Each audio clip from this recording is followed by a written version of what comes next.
अस्सलाम वालेकुम, डॉक्टर अरशद महमूद है।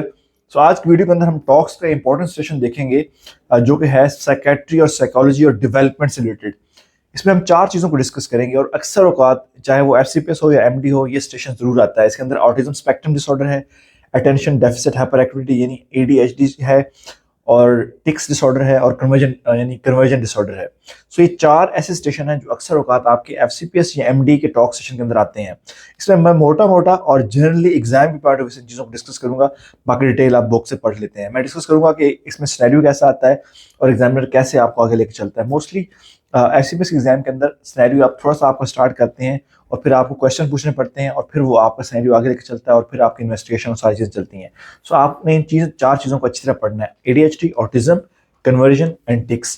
कन्वर्जन के बजाय हम कह सकते हैं कि सोमैटिफॉर्म डिसऑर्डर एक बेटर टर्म है, जिसके अंदर एक ग्रुप ऑफ डिसऑर्डर आता है, जिसके अंदर कन्वर्जन भी है और फिक्टिशियस डिसऑर्डर भी आ जाते हैं।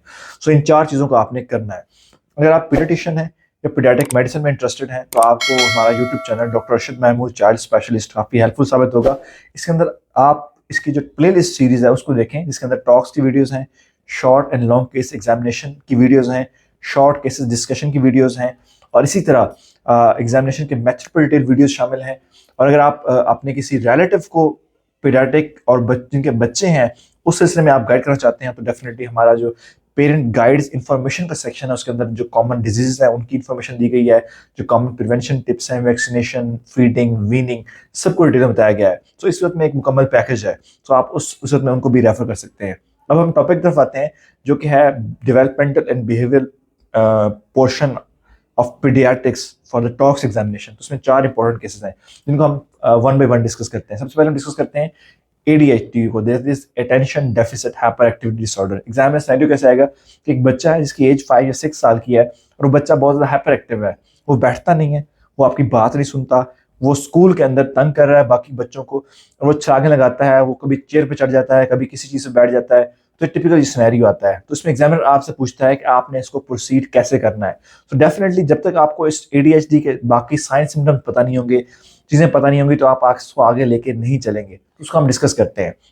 So ADHD basically is attention deficit hyperactivity disorder, जो कि बच्चों के अंदर पाया जाता है और इसका एक सेट क्राइटेरिया है।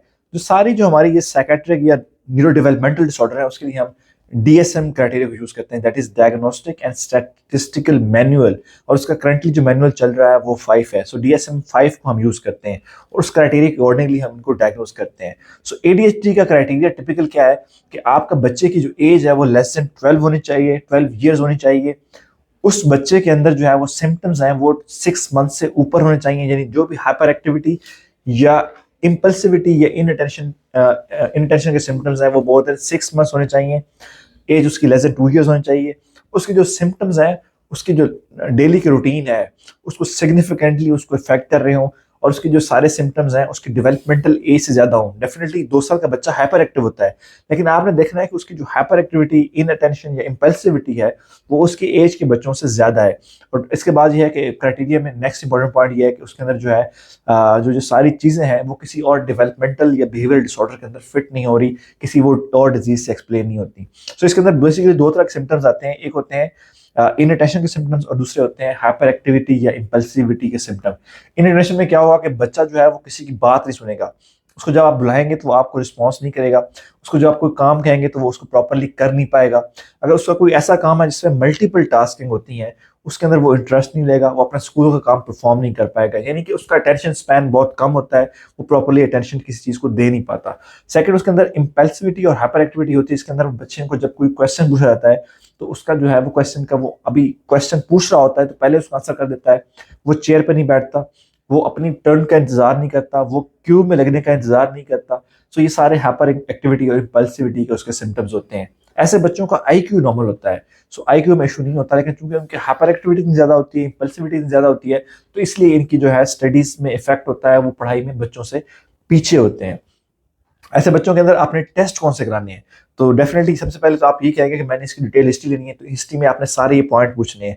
हाइपर एक्टिविटी के भी, इंपल्सिविटी पे भी आपने पूछ लेना है कि ये किस सेटिंग में, क्या सिर्फ बच्चा घर में ऐसा करता है या मदरसे, स्कूल, मस्जिद में भी यही काम करता है। तो आपकी दो सेटिंग हो जानी है। आपने पूछना है कितने अरसे से मसला हो रहा है। अगर उसको 6 मंथ से ऊपर ये मसला हो रहा है तो डेफिनेटली आपके क्राइटेरिया के अंदर वो फिट हो रहा है। आपने पूछ लेना है कि इससे बच्चे की लाइफ पे क्या इफेक्ट पड़ रहा है। अगर सिग्निफिकेंटली बच्चे की स्कूल परफॉर्मेंस पे इफेक्ट पड़ रहा है तो डेफिनेटली वो फिर आपके क्राइटेरिया के अंदर वो आ जाती है।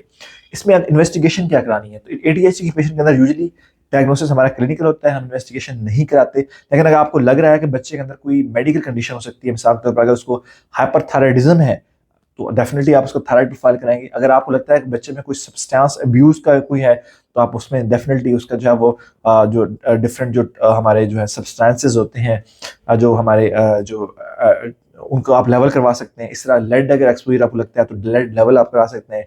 इसी तरह अगर आपको लगता है कि बच्चे के अंदर कोई और इश्यूज इस तरह के हैं, सेकेंडरी मेडिकल डिजीज हैं, तो आप अकॉर्डिंगली उसके टेस्ट करवा सकते हैं।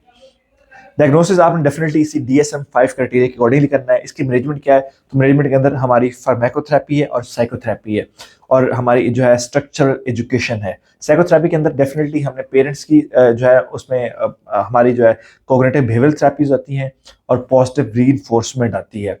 स्ट्रक्चर स्कूल एजुकेशन में क्या है कि जो बच्चे ADHD के होते हैं उनके लिए हम स्कूल स्ट्रक्चर थोड़ा सा चेंज करते हैं। हम चाहते हैं कि ऐसे बच्चे फ्रंट डेस्क पे हों, कि वो टीचर के पास पास बैठे हों, टीचर उनके ऊपर नजर रखे, यानी टीचर उनको बार बार उनको देखे और उनको उसके अकॉर्डिंगली इंस्ट्रक्ट करे। जिस स्कूल में या जिस क्लास में बच्चे ADHD के पढ़ते हैं, कोशिश करें कि उसमें टीचर टू स्टूडेंट रेशो कम होनी चाहिए, ताकि जितना स्टूडेंट टीचर रेशो कम होगी तो वो टीचर उतना ज़्यादा उसके साथ इंटरेक्ट कर पाएगा, उसकी डिस्ट्रैक्शन और इन अटेंशन उसकी कम हो जाएगी। हाइपर एक्टिविटी को रोकने के लिए आपको चाहिए कि जो स्कूल में बच्चे ADHD पढ़ रहे होते हैं उसका क्लासरूम ऐसा हो कि सामने कुछ डिस्ट्रैक्शन नहीं होना चाहिए, विंडो साइड पे होने चाहिए, सामने कोई डिफरेंट पिक्चर्स या वॉल क्लॉक ये चीज़ें नहीं होनी चाहिए। जितनी डिस्ट्रैक्शन उसके लिए कम होगी उतना उसके लिए पढ़ना ईजी हो जाएगा। तो ये सारे स्टेप्स आपने करने हैं। फार्माकोथेरेपी में ऐसे बच्चों को हम जो 2 तरह के ड्रग्स देते हैं, इसके अंदर हमारी स्टिमुलस ड्रग्स हैं और नॉन स्टिमुलस ड्रग्स है। स्टिमुलस ड्रग के अंदर हमारी एम्फेटाफिन है, ठीक है, जिसको और जो नॉन स्टिमुलेंट ड्रग है उसके अंदर मिथाइलफेनिडेट है। एम्फेटामिन और मिथाइलफेनिडेट हमारी स्टिमुलेंट ड्रग हैं, और हमारी जो नॉन स्टिमुलेंट ड्रग है उसके अंदर हमारी एटोमॉक्सिटीन है। सो ये डिफरेंट ड्रग्स हैं जो कि दी जा सकती हैं और आप बच्चों को दे सकते हैं। सेकंड हमारा टॉपिक है ऑटिज्म स्पेक्ट्रम डिसऑर्डर, कि ये हमने एग्जाम में कैसे लेके जाना है। टिपिकल सिनेरियो एग्जाम के अंदर आपका आता है, एक बच्चा है जो कि आपको देख नहीं रहा, जो आपने नाम को रिस्पॉन्ड नहीं कर रहा, जो आई कॉन्टैक्ट नहीं दे रहा, जो बाकी बच्चों से अलग थलग रहता है और उनको रिस्पॉन्स नहीं करता। टिपिकली सिनेरियो ये होता है और ये बताया जाता है कि उसकी लैंग्वेज जो है वो डिले है। सो टिपिकल सिनेरियो है for the autism spectrum disorder. तो उसमें आपसे पूछा जाता है कि आप इसको नेक्स्ट प्रोसीड कैसे करेंगे। डेफिनेटली इसका भी अपना एक DSM-5 क्राइटेरिया है जिसको आपने फिलफिल करना है। उसके 2 मेजर पोर्शन है। उसमें एक तो ये है कि उस पेशेंट के अंदर सोशल और इमोशनल कम्युनिकेशन की डिफिकल्टीज होती हैं, और सेकंड पार्ट होता है कि ऐसे बच्चों के अंदर रिस्ट्रिक्टेड रेपिटेटिव इंटरेस्ट और बिहेवियर्स और पैटर्न्स होते हैं। सो जो बच्चा इन दोनों चीज़ों को फिलफिल करेगा और साथ में उस पेशेंट के बच्चे के अंदर ये चीज़ें जो है ये उसके अंदर क्राइटेरिया होने चाहिए कि वो बच्चा जो है उसके जो है ये सारे सिम्टम उसकी लाइफ को सिग्निफिकेंटली इफेक्ट कर रहे हों, वो किसी और डेवलपमेंटल या किसी और डिजीज से एक्सप्लेन ना हो रहे हों, वो उसकी अर्ली डेवलपमेंटल लाइफ के अंदर स्टार्ट हो गए हों, और डेफिनेटली उस बच्चे के अंदर आप ये सोच सकते हैं। अब जो उसकी सोशल कम्युनिकेशन डिफिकल्टीज है उसके अंदर क्या सिम्टम आए, क्या आपने हिस्ट्री देनी है। आपने पूछना है कि बच्चा क्या जब आप उसको बुलाते हैं तो जब आप उसका नाम बुलाते हैं तो कितनी बार आपकी तरफ देखता है, 10 में से कितनी दफ़ा देखता है। जो ऑटिज्म के बच्चे होते हैं वो बहुत कम नाम को रिस्पॉन्ड करते हैं।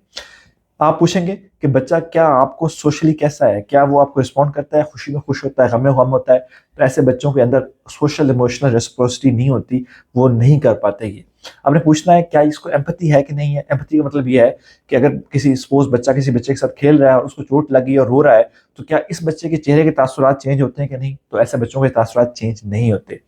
आपने पूछ लेना है क्या ये बच्चा दूसरे बच्चों के साथ दोस्ती करता है या नहीं, या अलग थलग रहता है। तो ऐसे बच्चों के अंदर जो है वो रिलेशनशिप बिल्डिंग या पीयर रिलेशनशिप बिल्डिंग में इश्यूज होते हैं। ये बच्चे सेपरेट रहते हैं, अलग थलग रहते हैं। आपने पूछना है कि क्या ये बच्चा स्टीरियोटिपिक्स तो नहीं करता। स्टीरियोटिपिक्स मतलब ये स्पेसिफिक मूवमेंट तो नहीं करता, हेड बैंगिंग हो गई, हैंड फ्लैपिंग हो गई, सर्कल में घूमना हो गया, ये सारी चीजें स्टीरियोटिपीज हैं। तो ऐसे बच्चों के अंदर रिस्ट्रिक्टेड पैटर्न ऑफ मूवमेंट होते हैं, इसको हम स्टीरियोटिपीज कहते हैं, ये पाए जाते हैं। इस तरह से बच्चों के रिस्ट्रिक्टेड इंटरेस्ट, बिहेवियर्स और पैटर्न होते हैं कि स्पेशल टॉयज के साथ खेलते हैं, इस स्पेशल वे में चीज़ों को लाइन करते हैं। ये बच्चे जो है वो स्पेशल खाना खाते हैं, वो एक ही चीज़ उनको पसंद होती है। ऐसे बच्चों के अंदर जो है वो हाइपो सेंसिटिविटी और हाइपर सेंसिटिविटी होती है। हाइपो सेंसिटिविटी क्या है कि ये बच्चे फिर बहुत तेज़ म्यूज़िक सुनते हैं, ये बच्चे जो है परफ्यूम को अपना मुँह में मारेंगे और उसको स्मेल करेंगे, हर चीज़ को सूंघेंगे, इसको हम कहते हैं हाइपो सेंसिटिविटी। या फिर इनमें हाइपर सेंसिटिविटी हो जाती है कि इनको बहुत ज़्यादा स्मेल आती है तो ये नाक बंद कर लेंगे, इनको बहुत ज़्यादा शोर सुनाई देता है तो ये कानों पे हाथ रखेंगे। तो दोनों चीज़ें ऐसे बच्चों के अंदर हो सकती हैं। सो आपने एक क्राइटेरिया फुलफिल करना है अपने बच्चे के अंदर रिगार्डिंग ऑटिज्म स्पेक्ट्रम डिसऑर्डर का। जो अमेरिकन एकेडमी ऑफ पीडियाट्रिक है वो रिकमेंड करती है कि 18 टू 24 मंथ्स पे हर बच्चे की जो है स्क्रीनिंग करानी चाहिए for the autism spectrum disorder. अब एक बच्चा जिसको आपने एएसडी या ऑटिज्म स्पेक्ट्रम डिसऑर्डर लेबल कर दिया है, उसकी हिस्ट्री ली आपने, उसके बाद आप उसमें इन्वेस्टिगेशन क्या कराओगे?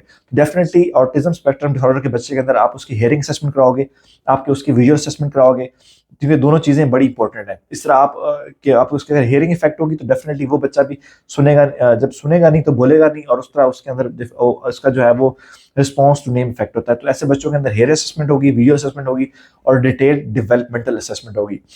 इस तरह इसके अंदर कुछ हम टेस्ट भी करवा सकते हैं, जैसा कि जो हमारे जो फीमेल्स होती हैं उसके अंदर रेट सिंड्रोम होता है तो उससे एसोसिएटेड ये ऑटिज्म स्पेक्ट्रम पाया जाता है, तो हम MECP2 जीन म्यूटेशन दे सकते हैं। इस तरह जो बच्चे दूसरे हमारे मेल या फीमेल के अंदर हम उसको ट्यूबरस साइक्लोसिस के लिए दे सकते हैं, तो उसकी स्किन एग्जामिनेशन बड़ा इंपॉर्टेंट है क्योंकि ट्यूबरस साइक्लोसिस के पेशेंट के अंदर भी ऑटिज्म स्पेक्ट्रम डिसऑर्डर पाया जाता है। तो एग्जामिनेशन और इन्वेस्टिगेशन की पॉइंट ऑफ व्यू से ये बड़े इंपॉर्टेंट स्टेप्स हैं। इसी तरह उस पेशेंट की हिस्ट्री के अंदर आपने पूछ लेना है कि इसके अंदर इसको नींद सही आती है कि नहीं, यानी कोमोबिडिटीज जो है उनको आपने देखना है, उसकी स्लीप कैसी है, उसको एग्रेशन तो नहीं है, उसको एंग्जाइटी या डिप्रेशन तो नहीं होता। तो ये चीज़ें आपने साथ अपना साथ देख लेनी है क्योंकि एग्जामिनर एट द एंड आपसे ये चीज़ें पूछेगा। जहाँ तक इसकी मैनेजमेंट की बात है तो उसके अंदर डेफिनेटली बिहेवियरल थेरेपीज होती हैं, उसके अंदर जो है उसकी learning speech and language therapies होती हैं और ऑगमेंटेशन ऑफ एजुकेशन होती है। सो आपने इन पॉइंट को याद रखना है कि उसकी बिहेवियरल थेरेपी होगी जिसके अंदर CBT शामिल है और अप्लाइड बिहेवियरल एनालिसिस शामिल है जिसको हम ABP कहते हैं, और इस तरह उसकी जो है वो speech and learning language therapies होती हैं। और इस तरह अगर बच्चे के मोटर या लैंग्वेज डिफिसिट हैं तो उसकी स्पेशल अकॉर्डिंगली थेरेपीज होती हैं। फार्माकोथेरेपीज यानी ड्रग्स कौन सी देते हैं, तो ऐसे बच्चों में हम जो ड्रग्स टिपिकली ऑटिज्म के अगेंस्ट नहीं देते, हम उसकी कोमोबिडिटीज या कॉम्प्लिकेशन के अगेंस्ट देते हैं। अगर पेशेंट की स्लीप इफेक्टेड है तो हम उसको मेलेटोनिन देंगे, अगर पेशेंट को एंग्जाइटी या डिप्रेशन है तो हम उसको SSRI एडवाइस करते हैं, अगर पेशेंट को बहुत ज़्यादा एग्रेशन के सिम्टम्स आ रहे हैं तो हम उसके अंदर एटिपिकल एंटीसाइकोटिक जैसा कि रिस्पेरिडोन दे सकते हैं, अगर पेशेंट को एपिलेप्सी है तो फिर हम एंटी कन्वल्सिव ड्रग्स देंगे। So as per the drugs हम देते हैं। इस तरह क्वेश्चन किया जा सकता है आपसे कि जो इसमें जो रिसेंट एडवांसेस हैं कि बाज़ दफ़ा इसमें कीटो डाइट का पूछा जा सकता है कि उसका क्या रोल है, तो डेफिनेटली उसका रोल है। स्टेम सेल थेरेपी का रोल है कि नहीं, तो इसका रोल अभी इस पर स्टडीज़ जारी हैं, आप उसमें डेफिनेटली आप उसको रिकमेंड नहीं करेंगे आप इसके लिए स्टेम सेल थेरेपी की तरफ जाएँ। तो इस तरह के क्वेश्चन भी आपसे एट द एंड एग्जामिनर पूछ सकता है। नेक्स्ट हमारा पोर्शन है फॉर द टिक्स डिसऑर्डर, जिसको जो हमारी मूवमेंट डिसऑर्डर के अंदर आती हैं। सो टिक्स बेसिकली जो है these are basically sudden movement, rapid movement, these are stereotypic movement के जो मूवमेंट है रिपीट हो रही होती हैं, and these are not rhythmic movement and these are voluntary और सेमी वॉलंटरी मूवमेंट कि आप पेशेंट जो है वो उसको रोक भी सकता है, and these have content of अर्ज कि मूवमेंट से पहले पेशेंट को अर्ज होती है, and these have the phenomena of suppressibility कि उसको पेशेंट टेम्परेरली सप्रेस कर सकता है। उसी तरह उस पेशेंट के मूवमेंट के बाद पेशेंट को एक रिलीफ मिलता है। सो ये सारे फीचर्स टिक्स के फेवर करते हैं। टिक्स दो तरह की होती हैं, one is the vocal tic and other is the motor tic. Vocal tic यह है कि पेशेंट उसके अंदर जो है वो गला अपना ख्वारिश करेगा या ग्रंट करेगा, जैसे अपना गला अपना साफ कर रहा है या ग्रंटिंग कर रहा है, स्नोरिंग कर रहा है, तो ये सारी वोकल टिक्स हैं। जबकि मोटर टिक्स के अंदर पेशेंट जो है डिफरेंट पार्ट्स मूव कर सकता है, इसके अंदर उसकी आई ट्विचिंग हो सकती है, फेशियल ट्विचिंग हो सकती है, हेड जर्किंग हो सकती है। सो ये सारी आपकी मोटर टिक्स हैं। जब भी आपका पेशेंट टिक्स के साथ आता है तो आपने एस्टेब्लिश करना है कि आपके पेशेंट को टिक में क्या टाइप्स आ रही हैं, क्या उसको प्रोविजनल टिक डिसऑर्डर है, क्या उसको परसिस्टेंट टिक डिसऑर्डर है, और क्या उसको टोरेट सिंड्रोम है। सो अगर किसी पेशेंट के अंदर जो टिक्स हैं इधर वोकल और मोटर टिक्स, अगर उसकी ड्यूरेशन लेस देन 1 ईयर तो उसको हम कहते हैं प्रोविजनल टिक डिसऑर्डर और ट्रांजिएंट टिक कहते हैं। अगर उसकी टिक्स जो हैं वो मोर देन 1 ईयर हो गई हैं, मतलब 1 साल से ऊपर हो गया और बच्चे की टिक्स परसिस्ट कर रही हैं और सिर्फ उसको आइसोलेटेड मोटर या वोकल टिक्स हैं, तो उस सूरत में हम कहेंगे उसको परसिस्टेंट टिक डिसऑर्डर है। अगर एक पेशेंट की टिक्स मोर देन 1 ईयर हो चुकी हैं लेकिन उसकी टिक्स जो है उसमें वोकल टिक्स भी हैं और मोटर टिक्स दोनों भी हैं, इधर एट द सेम टाइम और प्रीवियसली पहले उसको वोकल थी या फिर मोटर थी लेकिन वो 1 ईयर से ऊपर परसिस्ट कर रही हैं, तो उसको हम टोरेट सिंड्रोम कहते हैं। यहाँ पे एग्जामिनर क्वेश्चन पूछ सकता है कि डॉक्टर साहब what is PANDAS. PANDAS is basically an acronym that stands for pediatric autoimmune neuropsychiatric disorder associated with streptococcal infection। तो जिस तरह स्ट्रेप्टोकोकल इन्फेक्शन के एसोसिएटेड हमारा रोमेटिक फीवर होता है, तो इस तरह ये पांडास भी कंडीशन है कि पेशेंट को पहले स्ट्रेप्टोकोकल थ्रोट इन्फेक्शन हुआ, उसके बाद बच्चे को जो है वो ये मूवमेंट स्टार्ट हुई, इसके अंदर टिक्स भी शामिल है।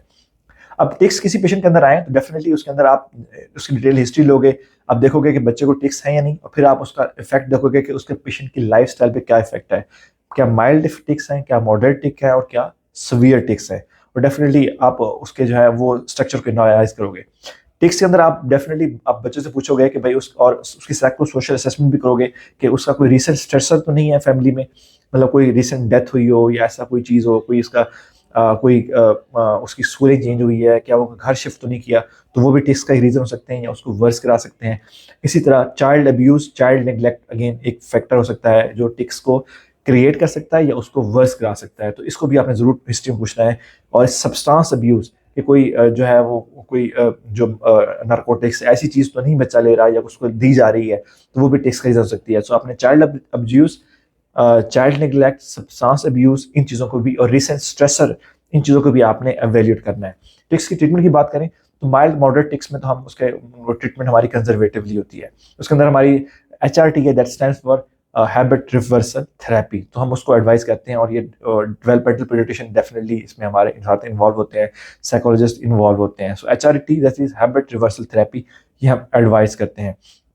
फार्माकोथेरेपी की बात करें तो टिक्स के अंदर जो है ड्रग्स रिकमेंडेड है, उसके अंदर 2 तरह की ड्रग्स हैं। अगर पेशेंट को एसोसिएटेड टिक्स हैं और बहुत सीवियर है तो उस सूरत में हम उसको जो है वो डिफरेंट ड्रग्स लाइक हैलोपेराडोल एडवाइस कर सकते हैं, और वो एक इंपॉर्टेंट ड्रग है इस सूरत में।